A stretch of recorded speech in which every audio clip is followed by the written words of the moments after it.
Generally, the only thing I have to say for the spoiler-free zone is that go watch the movie, man. Please go watch the movie. It's gonna be pretty short because I am gonna limit myself. I am limiting myself a lot on what I can actually talk about in the movie because there's so many stuff I want to talk about because I loved it so much. I already went to watch it a second time today, and I just picked up on so many details I couldn't pick on my first watch.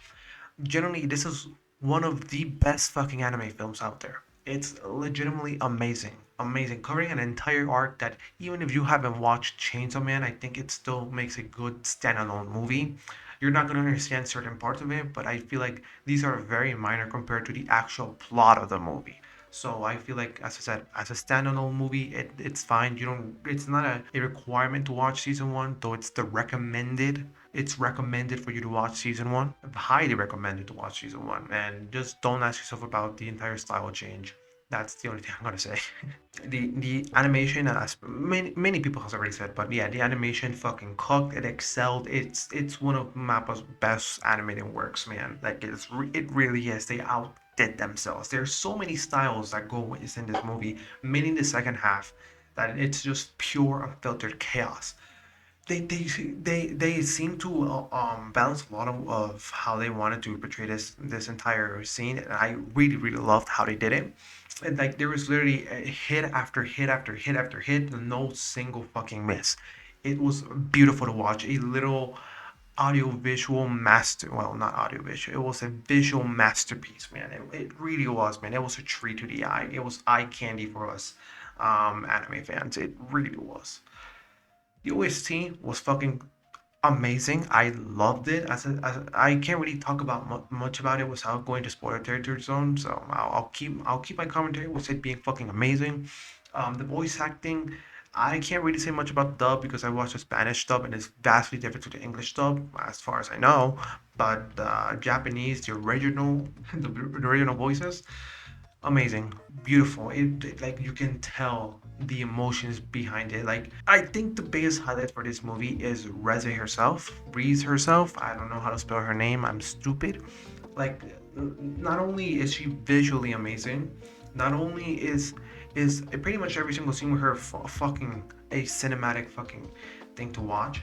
You always see that always accompanies her. It's amazing too, and all the action parts of that she's involved with are also really cool. The bomb devil's entire actions was also action part was also really cool. I like how they portrayed their powers with, and the voice acting. I said Reese really steals a spot here. I feel like as much as I loved everybody else's, Reese really shines in this movie. She's literally the star of this movie. I mean, it's her arc. Like, what were we expecting? But man, it like as a character that pretty much seems to be for this movie alone. Beautiful, beautiful. She steals the show. Generally, I can't really say much without going too much into spoiler territory, as I said. So please, this is gonna be the end of the spoiler-free territory zone. Go watch the movie. Take it from a person called Noodlefucker. The movie's fucking amazing. It's really amazing. It's just it's amazing. It's a fucking masterpiece, man. It was amazing to watch. Please give yourself the opportunity to watch this movie. If you have the fucking privilege to watch it spoiler free, use that fucking privilege. Use it, man. It really is fucking worth it, man. So please, this is where the spoiler territory free part ends. Go watch the movie if you haven't. Yeah, this thing is a fucking masterpiece. There's literally no other way to fucking say it, man.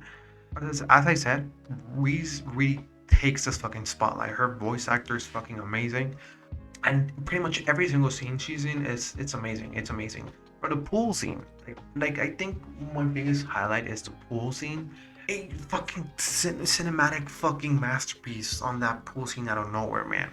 How they start portraying how Denji slowly falling into Reese's hands and all that, like with a spider and a butterfly, fucking amazing. It literally the epitome of peak visual storytelling. The entire way how you see it, like literally every single scene that she's in, it's just amazing to watch. Like in the ceiling, the I don't know how the top floor where she gets chased by the I think it's called Tomahawk or Tomahawk. I don't know how that shitty ass haircut is called. That scene with her singing about Jane goes to the church. I think Jane goes to church. I think that's how the poems. Jane goes to the church. It was her singing with the rain falling and the echo of the classrooms, the hallways of the school. Amazing, beautiful. I was always imagining this scene to having a bit of a childlike or a music box-ish type, I don't know, background music, but I think the deafening silence was only the raindrops falling into the roof just pretty much sold the entire scene for me. Like it was amazing. The entire her entire role as the bomb girl, amazing, beautiful. How the entire kiss part, oh my goodness, how it builds up is amazing. And something I was also touching into, I don't know if you guys realize this, but the main instrument that Reese is portrayed with, or well, is shown with, is the piano. Every single time that Reese is in the screen, I think 90% of the time, her scenes have as a background, as a prominent instrument, the prominent instrument in her background music is the piano.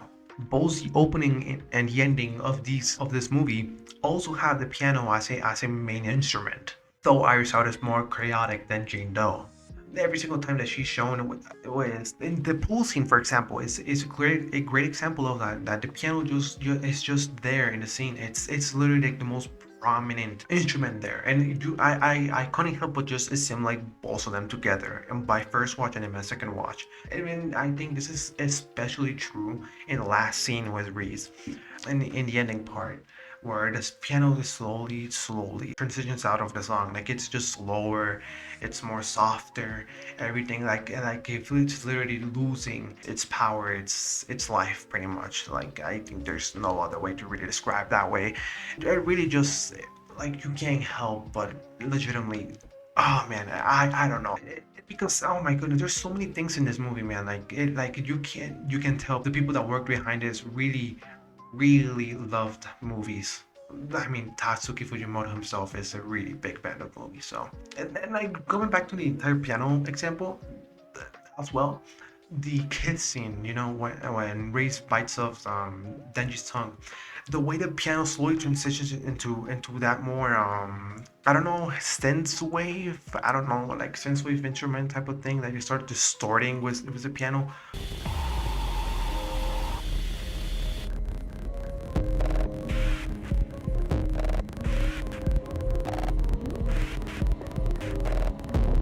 Fucking amazing too. That I feel like that's what sold me the entire idea, was all the producers um, blending Ray's with piano for these exact reasons, which really just sold me a lot of the scenes with her, and like literally the scene also when they drown together with the piano in the background. That's a prominent instrument as well. It was just fucking amazing, man. You guys did not notice, please go rewatch it and notice that prominent detail that I feel like a lot of people may overlook. I think I can't really say much about the animation that hasn't been already said, but rather than it's fucking amazing, I feel like it easily pretty much is on par, maybe even surpassed Sukuna vs. Mahoraga by a long mile, because it's just amazing, man. There's a scene that's almost similar to the Denri's dance, as I like to call it, where Denji has in his chains beam and just starts rotating. That was fucking fun. Hearing Denji's voice actor just go fucking mayhem, both in the dub and the sub, just laughing like a fucking maniac. Oh my goodness! As I said, look, I'm not that big of a fan of action, but when it hits, it fucking hits, and it hit it so hard on this movie, man. It hit it so hard.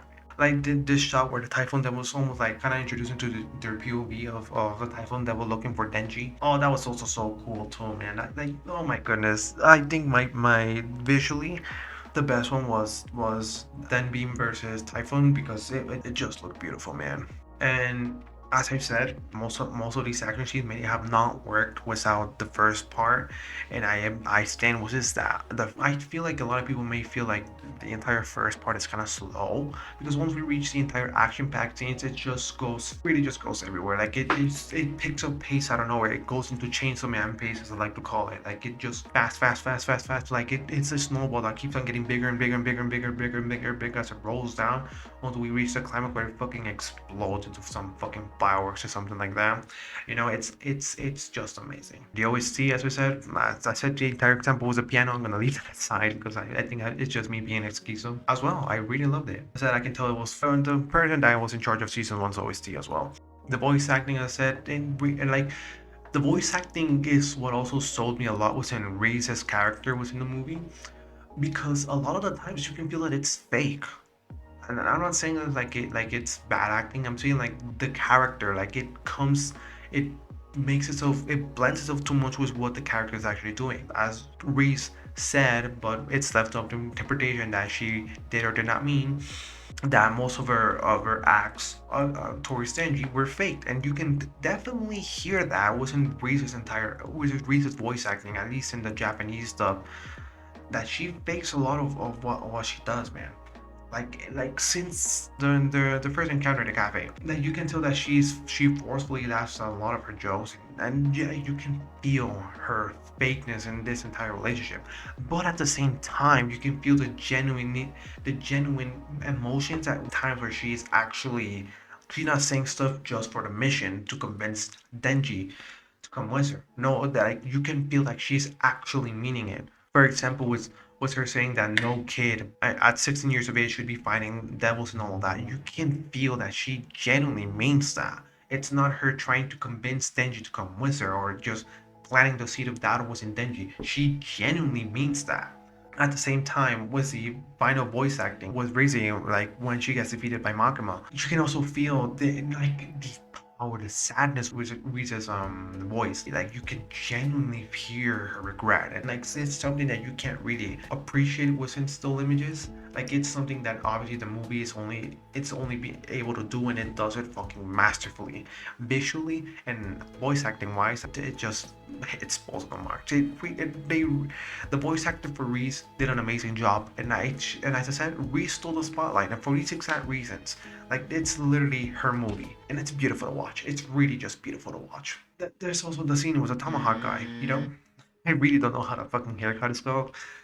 The way that she starts getting irritated after this guy just said that that he was gonna rip her skin off and show it to Denji to torment him was that like she got fed up like almost immediately like you can see like her annoyance, and with the context that Kashibi gives later on was the Soviet Union's experiment with kids, and obviously insinuating or literally confirming that Reese was one of these exact experiments.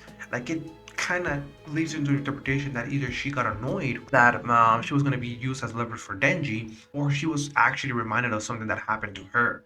Like you don't know, you generally don't know. So, and it's literally left up to interpretation why she just got very, very annoyed. And as I said, like even though she says that her emotions for Denji was fake, you can clearly see they were not fake within the last scene. Like I think you have at least done enough of fucking reading visual comprehension to actually understand that she didn't mean absolutely everything. As like when literally Denji says, "Why did you kill me when we first met?" She just stays silent in the void the entire question. Like it just leaves you into interpretation that did she really fake the entire thing? It really just plants you in the entire thing. Like it's something that as the storytelling that from Tatsuki Fujimoto, my fucking goat, I love him so much, excels at.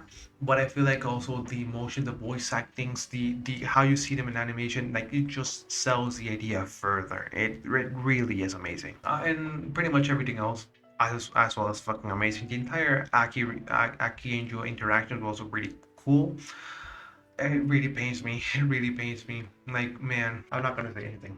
Power got like 10 minutes of screen time, and out of those 10 minutes, like at least 5 seconds of those were focused on her fucking ass, which, look, I don't fucking mind, but on the big screen, okay, okay. Makima, they captured her creepiness within the final scene so well. They built it up with her being a much more normal character with her entire date with Denji. But man, on the last scene, they captured her creepiness so well, man. Ah, that was beautiful to watch too. It hurted to watch though. It hurted to watch see my girl get fucking bodied like that. But all right. And I feel like that scene was Makima and Denji's going to movie theaters all the time, the entire at their dates. I feel like it hit especially harder, at least for me, being in the fucking theater and watching it at a fucking theater. You know, it was just beautiful to watch. It really is one of my biggest highlights of the movie. It was beautiful, man.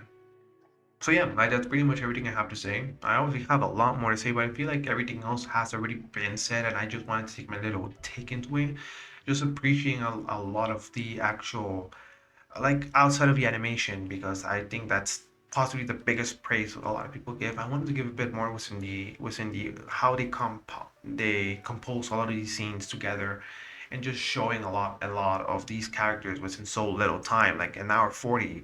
Even though it's a lot, it's really just like around 3 or 4 episodes. It's not a lot in the grand scheme of things, but they were able to capture the entire emotion and gravity of this entire situation so perfectly within this movie, and it's very short time. So yeah, that's pretty much everything I have to say. It's amazing. It's beautiful. It's such an amazing movie, and I hope I can be able to go for the third round eventually. Like I'm really, I fucked myself up right now in college because of that. So I'm gonna leave it at that. Thank you for watching. This is Noodle Poker saying to y'all, like, subscribe, go watch the movie again if you already watched it, and good night.